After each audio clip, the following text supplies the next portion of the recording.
Initially, it was Born to Run. I can still remember. I can still see it right now. When I saw it on the this was about maybe mid '76 thereabouts. I was in Kalgoorlie, the gold mining town. I was working there, and I went to, I'm sure it was Kmart, and they had a record stand there, and I saw the cover for Born to Run, and I went, I must have that.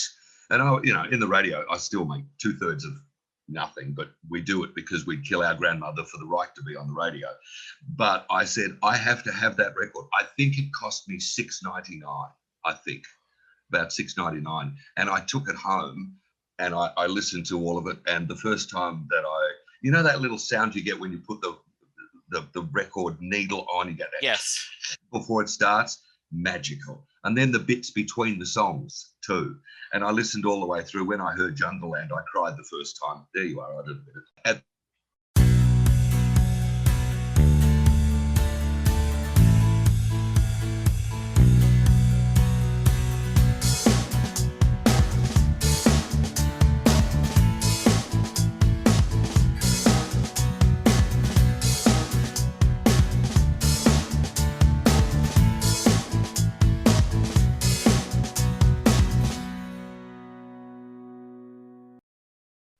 Hello, everyone, and welcome to a new episode of Set Listing Bruce, your podcast all about Bruce Springsteen, his music, and mostly his fans. I am your host, Jesse Jackson, and joining me in this episode, we are doing another timey-wimey episode. It's my night and my guest morning. Cliff Reeve, welcome to the show. And thank you very much for asking me. I bring you greetings from Western Australia. It's as we record, it's 10 o'clock Saturday morning. It's the first day of my holiday today for the Christmas break, and I can't think of a better way to spend an hour than with you, Jesse, talking about Bruce Springsteen. Well, thank you. That is very nice of you. Yes, we have actually exchanged, a couple of direct messages on Twitter, and like, okay, how do we figure this out? And so, absolutely, this is great.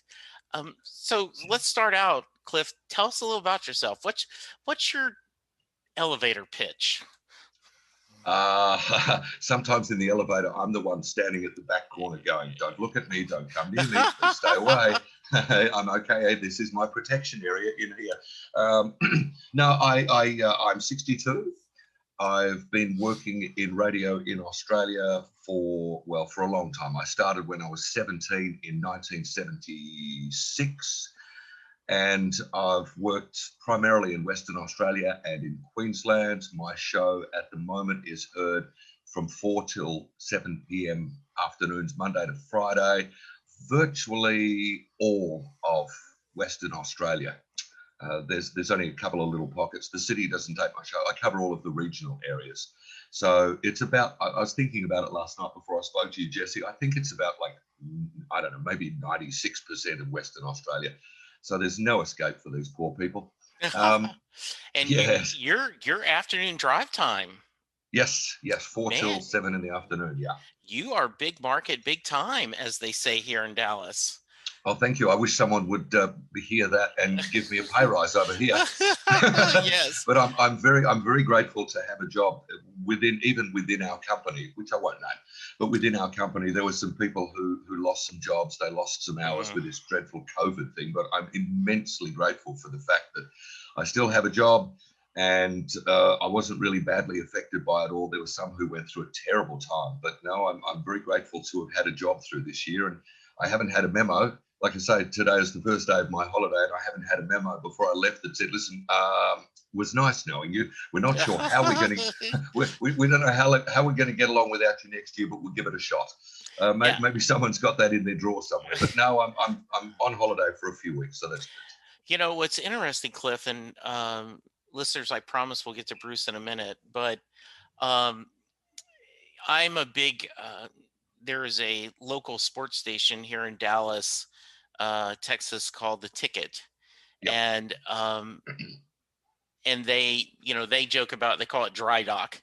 They go into dry dock, and there are a couple weeks in the summer before the Dallas Cowboys go to training camp, and then always the couple weeks at Christmas. And it's got something to do with there isn't a radio book during this time in the Yeah, US. yeah. I don't know if it's the same with you guys.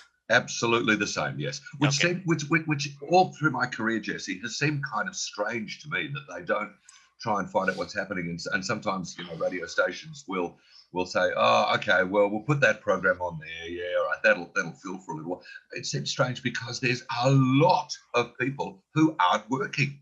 Kids are not at Yes. school, people are not working. So, in a way, you've got to think that the audience could quite feasibly be bigger, and I've never been able to work out why that is the case. But these days, I just go, okay, fine. You want to send me on holiday? Thank you. I'll take Yeah. that. Yeah, that's the same guys. And then I often wonder, like, what if you don't want to, like, what if you want to take a week off when, you know, I guess like I want to take a week off in April, and I guess if you've been with the station long enough, or the company, you have enough vacation time.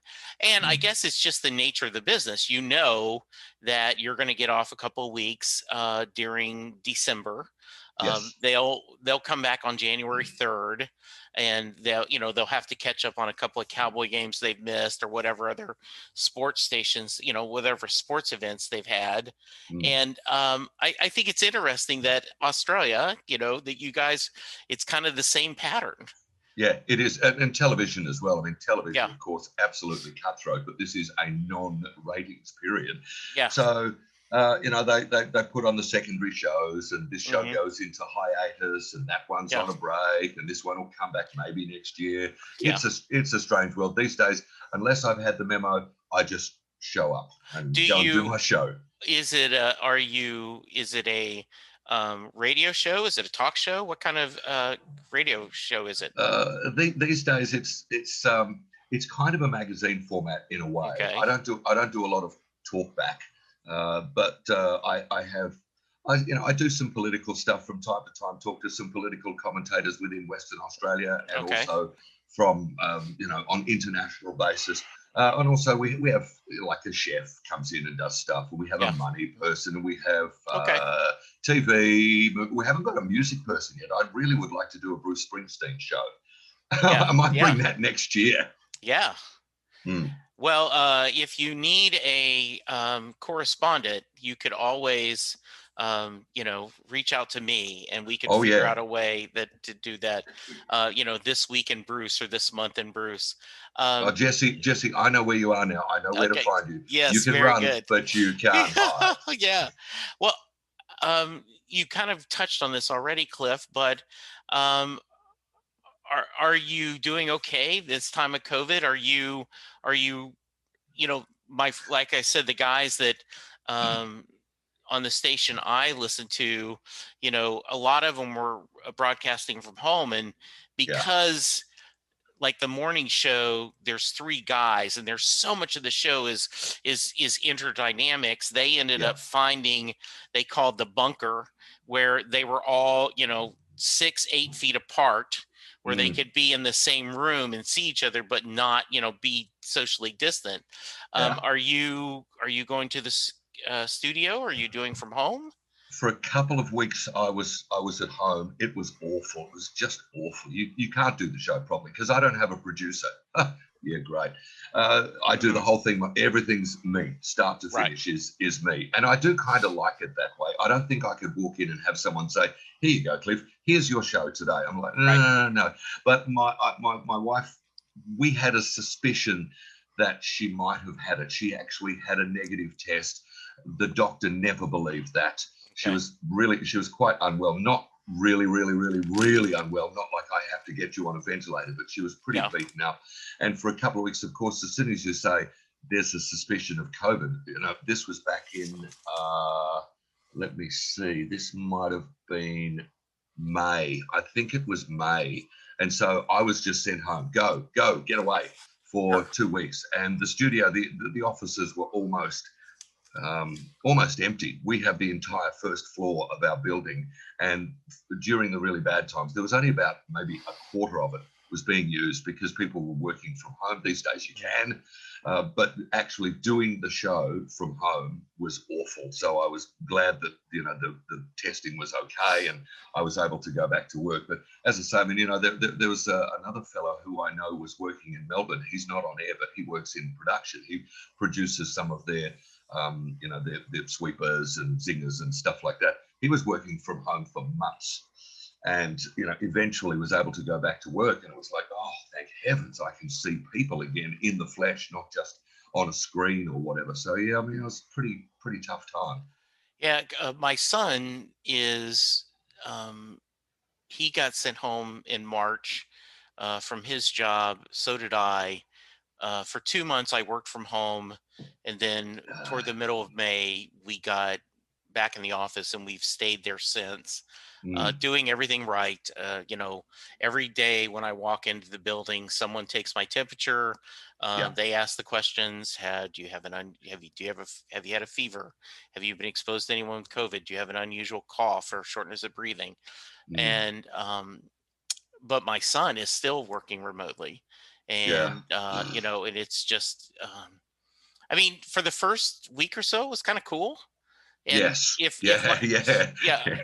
yeah, and but after a while, you're like, okay, I'm kind of ready to get back to normal. So yeah, Uh-huh. I hear you. Yeah. Not Um, easy. all right, so I always like to go to the beginning. So talk about Cliff growing up. Where did you grow up at? And was there music playing in your house when you were a kid? Yes and no. I grew up in Perth in Western Australia. Actually, I spent my first 17 years there. I have no intention of actually growing up. I figure that, Okay, getting right. Yes, getting old is not an option, but growing up certainly is, and I have no intention of absolutely. doing that. But yeah, I always wanted to be in radio. 1972, when I said that I wanted to get on the radio, I was like, "What? Really?" But I left home. I was just short of my 18th birthday when I left home for my first job. At home, there was sometimes music, but not a lot. Not a lot. I mean, we used to play music. My dearly departed father hated Joe Cocker, hated Slade, and when we used to listen to that, because really, in a lot of ways, early 70s was music that I loved, like the glam rock era, T-Rex, David Bowie, Slade, and some of those others. And then it went into other things after that, and my musical tastes have changed. Bruce has always been there since 1975, but my old man didn't, he didn't, I don't know if he really got, no one got it at the start. I started talking about Bruce, and people are like, really? I'd play Born to Run for them. And they're like, really? And I said, this guy is going to rule the world one day. He will one day be king of the world. It's like, yeah, right, yeah. And I can remember at announcer school, I was only 17, and there was one night we were allowed to take 3 records to produce like a mini show. Now, Right. I don't for the life of me remember what the other 2 were, but one of them was Bruce Springsteen, Born to Run. And I worked out this great long introduction. It should never talk over that introduction these days, but at the time I thought it was really cool to be able to talk up to the vocal. And I can remember looking on the other side of the glass at the other guys because they were all much, much older than me, in the other side of the studio, and the guys in the control room. And one guy looked at me and he said, "What in the name of everything is this?" When I was playing Born to Run. And I said, "This guy is going to be king of the world." Well, for a long time, it was like that. And then suddenly 1984 came along, Born in the USA, and everyone's going, "Oh, who's this new bloke, Springsteen?" And Well, I'm like, oh, I love the story. You and I are about the same age. yeah, I was born in '59, so I am 61, yeah, and I grew up, as I've shared many times on the podcast, with a lot of in Louisiana, and my parents were into country music, and yeah. a lot, and so it was not, and I did not discover rock and roll till I had my own little AM clock radio that was next Mm. to your bed, so you would listen to the radio. Had one Um, of those. Yep, yes, yep. and and I do remember the coolness of like Chicago, Color My World, that Mm, long piano intro, and the mm. DJ would just time it perfect where we're at the end, Chicago, Color My World on KLOU as time, and I mean, Yeah, just that at the time, I thought that was the coolest thing in the world. we If you, do too. We do too. And still now, if I get to do, see, I'll give away a secret here. I record most of my show for reasons of timing more than right, anything else, because there are certain marks that I have to hit absolutely on the button. Otherwise, another station doesn't get its news or something like that. But even right. now, I mean, if I put my announcement up to the vocal, then when I get to hear it back, it's like, yeah, that's pretty cool. But the worst thing is when you're listening to the radio and somebody tries to do that and they crash the vocal, because I'll be Yes. driving like, oh, what are you doing, you Oh klutz? no. What are Yes, you doing? absolutely. Absolutely. Oh, yeah, it's a nightmare. So you got into Bruce pretty early. Yeah, So how did you discover him? So on you the said radio. 75. Okay. On the radio, I used to go to bed, and because I was enamored with, I tried to get a job in 1975 on air, but I was only like 15 and I hadn't finished my high school certificate, which I did finish, and it was completely and utterly useless to me. But that's another story for another time. But I would have a radio, and I would go to bed and listen to this radio till all hours of the night. At night time, of course, you can pick up different stations. And I used to think it was really cool to be able to pick up the Bunbury station. And now here I am, I've worked here for nearly 30 years. But then, other stations are like, oh, I picked up so and so. This is really cool.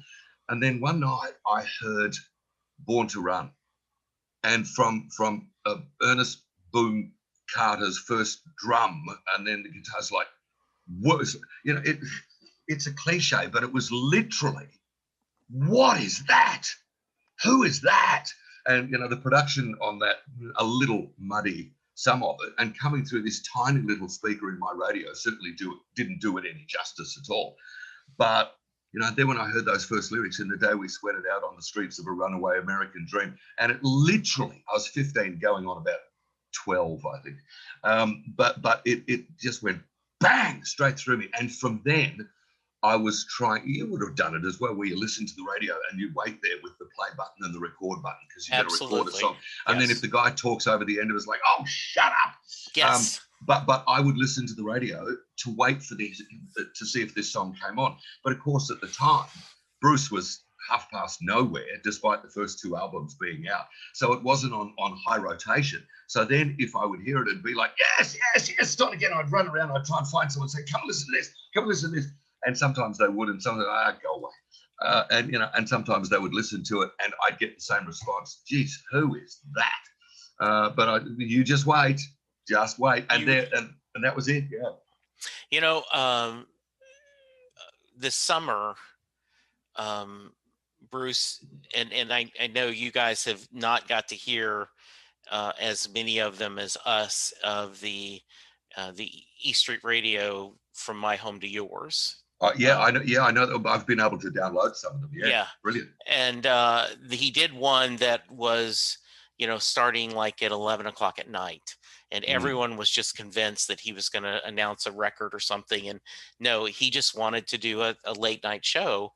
Yeah. And I remember being in bed with my iPhone, with my Sirius app, listening to it with the lights off. And I did feel like a teenager again, listening Absolutely to the correct. radio. Yep. I that had that feeling. It takes you back. Yeah. Yeah, it does. It does.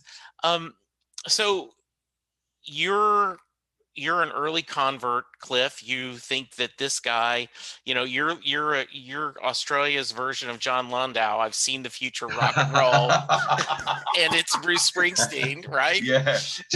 Yeah. I wish I could show you. I've got a picture.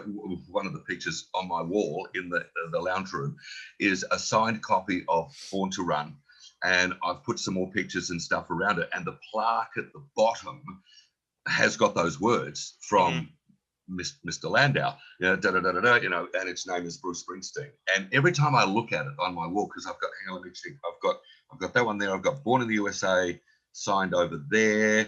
I've got I've got scissors, Wild the Innocent and Asbury Park signed. They're in my office, but I don't have any wall space to put them. Hmm. But every time I see that plaque, it's like, yeah, the future of rock and roll. That's it. That's great. So you kind of already talked about this. So you're following everything. Are you going to record stores there and Oh yeah. trying to find, what has this guy, uh, you know, put out? Mm.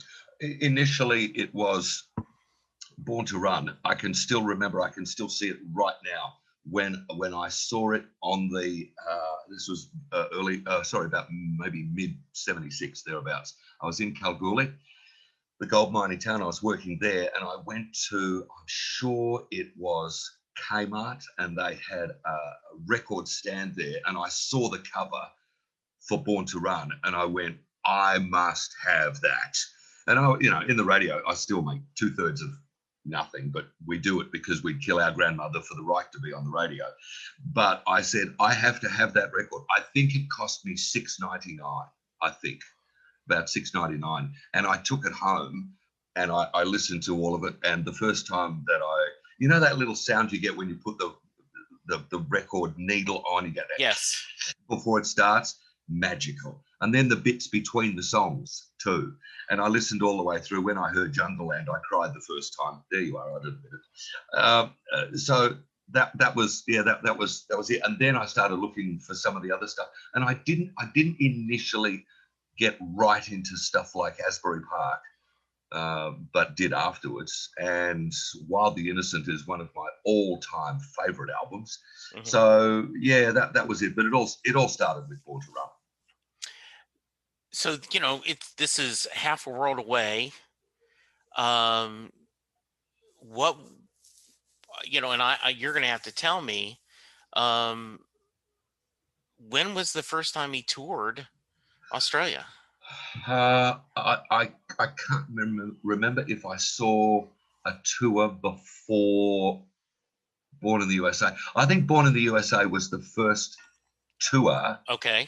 of Australia. I don't think there was anything prior to that. And I remember getting on the bus. We went on a Greyhound bus, literally, from Kalgoorlie. We got on at about midnight. My then wife was pregnant with my now son, and we went on the bus over to Sydney. Took, I think, 2.5 days to get there. And then I saw the concert the next night. I only had one ticket for one show. Saw the concert. Then the next morning we got on the bus and went back home again. So that was Born in the USA tour, which would have been what, 85 thereabouts. That was the first time I saw him. And then he did a whole bunch of shows, but didn't come to Western Australia. And I didn't have the wherewithal to be able to, because it's horrendously expensive to fly from one side of the country to the other. But then in 2013, he did another show at what would have been that would have been High Hopes, I think. Yes. Yeah, it would have been High Hopes. And my now wife and I flew over to Melbourne to see the show. And shortly after that, there was talk of that he was coming back next year with a new album, with Wrecking Ball. And I'm like, yeah, right. It's taken ages and ages and ages. And you think he's going to tour twice? You're going to come all the way down here with everything twice in a year? Yeah, fat chance. Well, then it happened. And he announced the first show. In fact, it turned out there were 3 concerts in Western Australia. And Jesse, I don't know if you got it. I sent over to you a picture of me with my son. Yes. And that was taken at that very first show for Western Australia. And I got to tell you, it was so funny because he's a muso, and we'll probably get to him. But about the first hour, I said to Chris, I said, look at all these people down here. I said, there's no movement, because the first hour was basically for the fans, because he did E Street Shuffle, he did Kitty's Back, he did a bunch of other stuff, the early stuff. I think he did Hard to Be a Saint in the City. And I said, look, they don't know this stuff. Right. And then afterwards it started to kick. But I was just having the best time.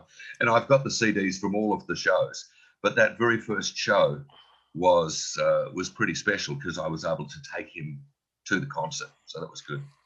That is very nice. I always like to preface this the amount of times you've seen Bruce isn't a fair barometer of how big of a fan you are, because economic situations, location, living in Yeah. another country. So, but for the record, do you know how many times you've seen him? Yeah, eight. Eight. There's 8. been 6 shows in Western Australia. I've seen each of those. I've seen him in Sydney, saw Melbourne.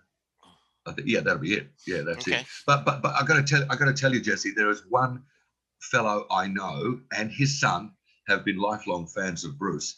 They have done 2 entire Australian tours. And as far as I know, they did one Australian/New Zealand tour where they went to every show. So I will tell you, I remember when he was touring for either Wrecking Ball or High Hopes, one or the other, right? And I remember, like, I've bought the downloads, right, where Yeah. he says it's effing hot in here, Mm, because you know that would have been Adelaide. yes, exactly. Yeah. And um and at the time, the company I was working for, the CEO was at work every Saturday, and Mm. he's very successful. And I looked at my friends and I go, okay, he's in his late 60s. He has more money than he can do. If I had that option, I would be I would be flying to Australia, New Zealand, and just Hmm. seeing every show I can, and in Hmm. between shows, just sightseeing, seeing that part of the world, right? Exactly. Yeah. Yeah. Yeah, it's kind of, and I realize it's your country is bigger. Like, if you're from a smaller country, you don't realize, right, how big the US is or how big Australia is. Mm. So, but I'm like, yes, I don't understand that. So that's pretty cool. Mm. Did You've told a couple, but do you have a couple other stories about the shows? Oh man, I got to tell you that first show, I said to Chris, "Look, Bruce always hangs around, so I'm going to do what I possibly can to say hello, if possible." So I was waiting. I knew where the stage door was, and that was at the back. It was behind a gate. It was a big parking loading area at the back of the arena in Perth. So I'm standing there with Chris, and there was a security guy there. And it didn't dawn on me. There were a couple of things that just didn't dawn on me until late, where I went, oh, duh. They were never going to come out of that gate where we were standing, because there was no way that they would have been able to get from there to the road. They would have had to go across about 100 feet of footpath. So they were never going to go out of there. But I'm standing there, and this guy walks out. We'd been there for a good while, and this fellow walks out. He had jeans, boots on, and a jacket and sunglasses. And I just recognized it. I thought, oh my God, that's it. I said, hey, Bruce. And he turned around and waved. And I said, can I shake your hand? And he just waved and got in the car. And I thought, oh, well, I got an acknowledgement anyway, so that was okay. And the security guy said, they'll come out around there, around the back. And I just ran. I left Christopher there, and I just ran down the street and around the corner and then down the back. And blow me down, the van was there. And Big Tony, I can't remember his surname, his security guy, Right. lovely man. Tony says, slow down, sir, slow down, take it easy, it's okay. And I'm looking, and Bruce was in the car. Now, my phone had died earlier that day, so I had no way of getting any photos or anything like that. Chris wasn't there, but I did get him to sign my ticket. And I said, can I shake your hand? And so he did. And there's a photo of me, and all you can recognize is the bracelet that I've got on. And I can tell everyone, there you go, that's the first time that I met Bruce. He was in the car. Yes. But then after that, it's like midnight or something, and I couldn't ring anyone because it was too late, and my phone was dead anyway. So I couldn't ring anyone. But it was really cool there. And then the next night I went back, because I knew where he was going to come out. So I went back and I had The Wild the Innocent, and I got him to sign that for me, which was really nice. He was in the car. And then the next night, which I think was a Friday night, he didn't hang around for too long. And I got there, there was a lot of people there by that stage. Anyway, so the car took off, and then it stopped. And I thought, here's my chance. And everyone was getting him to sign Born in the USA. And I just yelled out, Bruce, I've got Asbury Park. And so he said, "Oh, here." So I got him to sign it for me. So I got that. Oh, And then, nice. yeah, and then the other people who I'd said, "Hey, I'm going to get this signed," is like, "Oh, yeah, right, yeah, good luck." I went back to the hotel where we were staying and went, "Here you go, got that one as well." So that That's was it. Yeah, awesome. yeah, cool. That's very cool.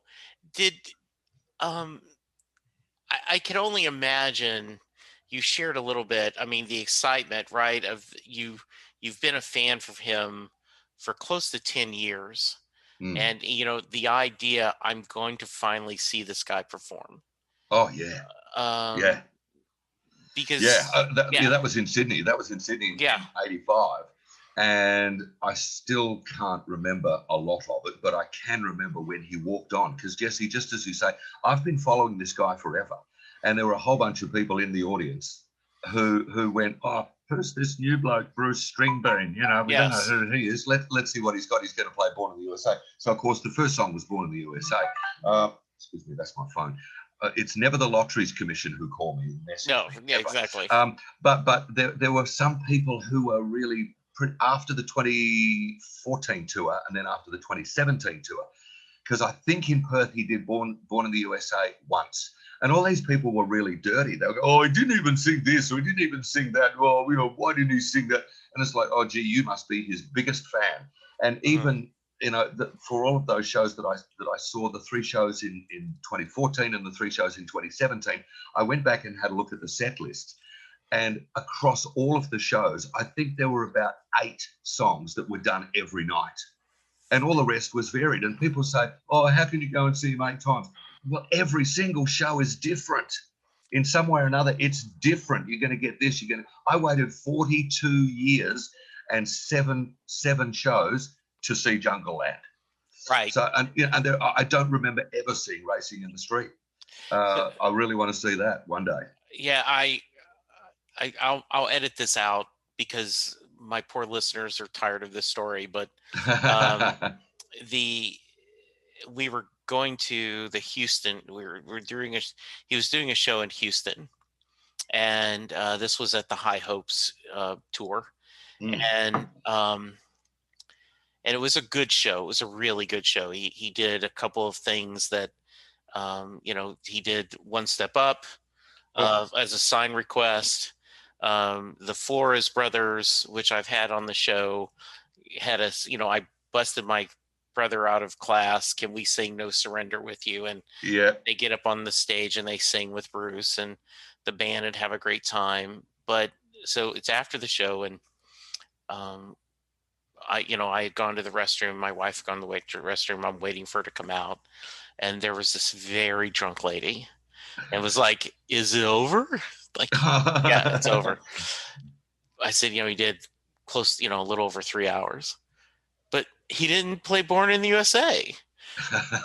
That's his biggest hit. I said, well, he doesn't always play Born in the USA, but Yeah. it's his biggest hit.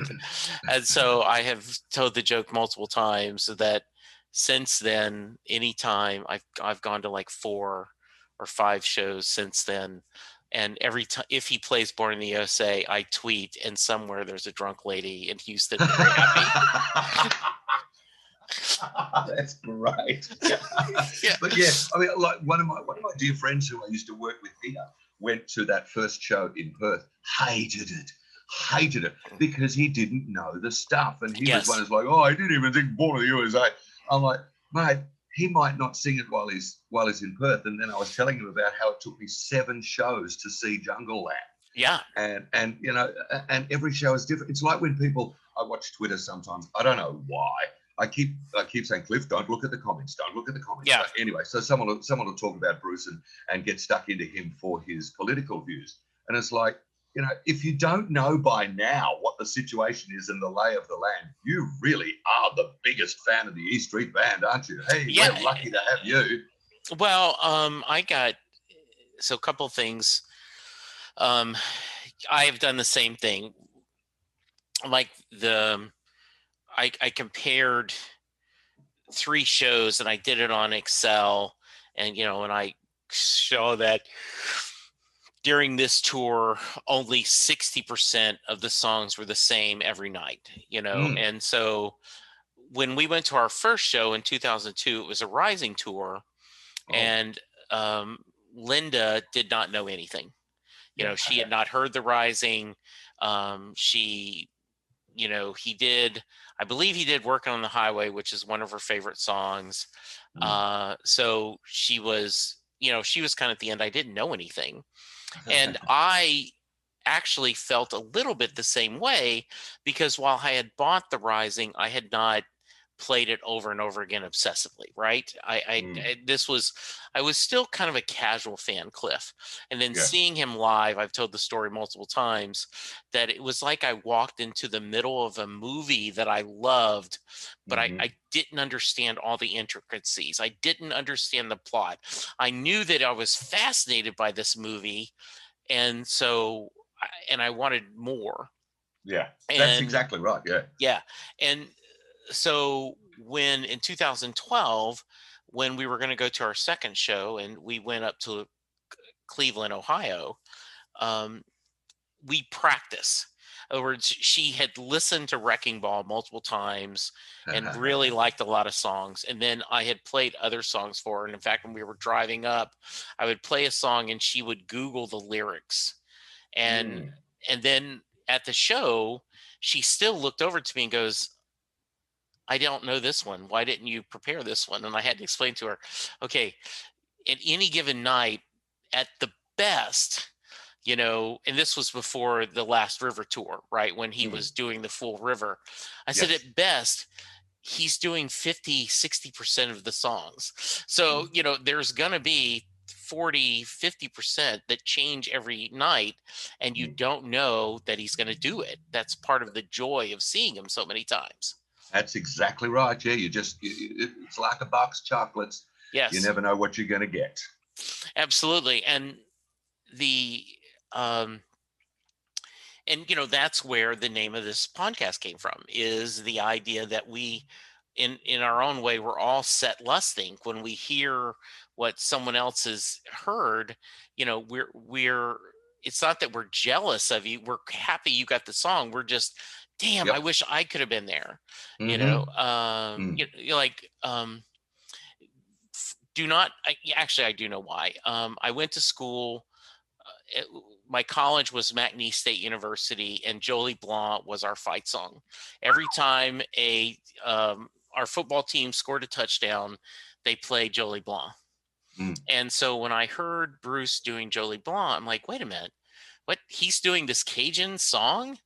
And so I would love to hear that live. I mean, that's one of the songs I'm chasing, which I know is a rarity. And to see that he did it as a sign request there in Australia, right? That Yeah. and I know I cannot count the amount of times that I've Googled that video and watched him where, very obscure, very obscure. Good call, good call. Mm. Um, and it seems like he loves playing Australia, New Zealand. Oh yeah. Oh, he loves it for sure. There's you would have seen the thing that they did with Highway to Hell, the AC/DC song. Yes. Okay, so this, as far as I know, how it has come about, and we might get to my boy, who's a drummer, and he's done a couple of tours with Tom Morello, and he actually asked him about Oh, this. Now, nice. Okay, yeah. very nice. So here's the story. Tom Morello, late at night, is told that Bon Scott, the former lead singer of AC/DC, was a Perth boy, Fremantle boy, actually, not far from Perth, and his marker is at the Fremantle Cemetery. So, and I've still got the picture. I'll have to get it out, and I'll send it over to you, Jesse. But there's a picture of Tom Morello late at night, really late at night, at Bon Scott's grave marker. Okay. And he, the next day, said something to Bruce, and Bruce said, well, maybe we should do a tribute. And that was when they did Highway to Hell. And I'm sitting there, and it was a in the dark, Yeah. and I went, that's not AC/DC. Yes, it was Highway to Hell. It was fantastic. And that's the story that I heard of how it came about. It was thanks to Tom Morello. Well, and right, like they opened a lot of shows with songs from a local band, right? They did Mm. Staying Alive. Yes, in Brisbane. Yes, for the Bee Yeah, Gees. Yep. yeah, and which I just a couple weeks ago I had a massive BG fan on the show, and his episode's going to come out in January. Mm. So it'll probably people have heard it by the time they're listening to your episode. And Mm. he was talking about how much he loved that cover. But the downside is he was there when Barry did I'm on Fire. Oh, He was at that show, and he gee. said, and I was disappointed because I have 100 Bee Gees songs that I want to hear, and he's taking one of the slots on a cover. and and I said, as a Springsteen fan, I feel your pain. I said, Yeah. I have one of my best friends is like, okay, like, can we do without Born to Run and give me another, song? And No, I go, Sam, no. no, because I said, first off, I love hearing Born to Run, but secondly, someone's show is their first show. Yes. Every show is someone's first show. Yeah. And the reality is, if you go to see Bruce Springsteen and you don't hear Born to Run, you're going to be pretty disappointed. You've got it. I mean, it's one of those things that it's kind of difficult for an artist in a way because there are songs that they absolutely have to play. Right. And, and if Bruce did a show and he didn't play Born to Run, then there'd be something wrong. It'd be like going to a Don McLean concert and going, well, I don't know why, but he didn't do American Pie. That's a bit strange, isn't it? It's one of those weird things, but it's really hard because, when did the first album come out? 72, 73. Yeah. And we're about 50 years down the track. That's a lot of albums, a lot of material. And you can't have it all. You can't. The shows are 3.5, 4 hours long. Now, what do you want to do? You want to stay there for 8 hours? Many of us would go, yes. Yes, exactly. Right. We would. That ain't going to happen. Yeah. It's not going to happen at all. Yeah. Yeah. And I believe, I'm going to get this wrong, so forgive me, and my Simpsons fans out there will correct me, but there is there was Millhouse is like this huge Springsteen fan, right? Yep. And he's going, oh, I didn't think that. He goes to see Andy Williams. He's like, he's not going to do it. He's not going to do it. He's not going to do it. I didn't think it. And then he did. He did Moon River, and so, it was the last encore. And it's like, right. So absolutely, where do you put, how do you're going to do Born to Run? And I think part of the joy he does is figuring out a set list of, where do you put that in there? And then as a fan, we're sitting there going, okay, we're toward the end, toward the end of the set, if he's starting to play that, and what else is he going to give us? It's amazing. I had so much fun talking to Cliff that I'm going to split the episode into 2 parts. That way it isn't an hour and a half. Come back in 2 days. You'll hear Cliff talk about his son, his daughter-in-law, their musical journey, and of course the Mary question. Doing a podcast at times can be a one-way conversation, and I hate that. So please let me know what you like and don't like about the work I'm doing. You can reach the podcast via email at setlistingbruce@gmail.com. The show is on Twitter at setlistingbruce, and my personal Twitter is at jessejacksondfw. We have a website, www.setlistingbruce.com. From there, you can find links to other Springsteen podcasts as well as other music-themed podcasts. We have a page devoted to our own SLB All-Star Band. These are guests who have been on the podcast more than 3 times. There is a link to our store where you can purchase Set Listing Bruce shirts, as well as a Mary Question t-shirt. There is a link to our Patreon page where you can sign up to help support the podcast financially. We have different levels and different rewards based on your support. If you don't have any extra cash and right now, who does? You can support the podcast by subscribing via your favorite podcast player and leaving us a review. The more reviews we have, the easier it is for people to find us. And please tell a friend about the podcast, especially if they love Bruce or music, because it will make a difference.